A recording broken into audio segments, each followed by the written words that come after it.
নমস্কাৰ বন্ধু বান্ধৱীসকল। আজি ফেচবুকত মই পোৱা এটা ভিডিঅ'ৰ কাৰণে এই ভিডিঅ' প্ৰস্তুত কৰিছোঁ। আশা কৰোঁ আপোনালোক সকলো ভিডিঅ' শেষলৈকে চাব আৰু ভিডিঅ'টোৰ প্ৰস্তুত কৰাৰ উদ্দেশ্য এটাই যাতে এই ভিডিঅ'টোৰ দ্বাৰা আপোনালোক উপকৃত হয়। তো ভিডিঅ'টোৰ মেইন উদ্দেশ্য হৈছে কি আমি ঘৰতে কি ধৰণে আমি এল'ভেৰা আৰু পিঁয়াজৰ সংমিশ্ৰণৰ দ্বাৰা চুলিত সানিবৰ কাৰণে এটা ট্ৰিক্স ইউজ কৰিব পাৰোঁ। তো এই ফৰ্মুলাটো যদি আপোনাক ইউজ কৰে তো আপোনাৰ চুলিৰ কাৰণে খুব ভাল হয়।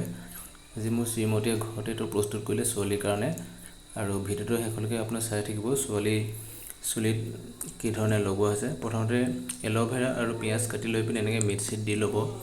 দি লোৱাৰ পিছত সম্পূৰ্ণ পিচি ল'ব। যেতিয়া পিচি শেষ হ'ব তাৰপিছত আপোনালোকে ব্যৱহাৰ কৰিব পাৰিব। মই মিক্সিত এনেকৈ দি দিছোঁ।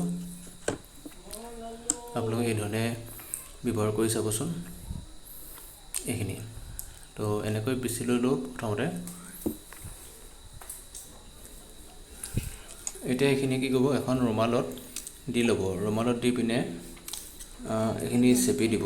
ইয়াৰ পৰা যিখিনি ৰস ওলাব সেই ৰসখিনি আপোনালোকে চুলিত সানিব পাৰে। এনেকৈ ঘৰতে প্ৰস্তুত কৰি আপোনাৰ চুলিৰ কাৰণেও খুব ভাল হয়। আপোনালোকে নিজৰ ঘৰত ব্যৱহাৰ কৰি চাব। এল'ভেৰা আৰু পিঁয়াজৰ সংমিশ্ৰণৰ ফলত যিখিনি আমি ইউজ কৰোঁ সেইখিনি আমাৰ চুলিৰ কাৰণে সঁচাকৈ খুবেই ভাল হয়। সেয়া চাওক, চুলিত মই এনেকৈ লগোৱা হৈছে।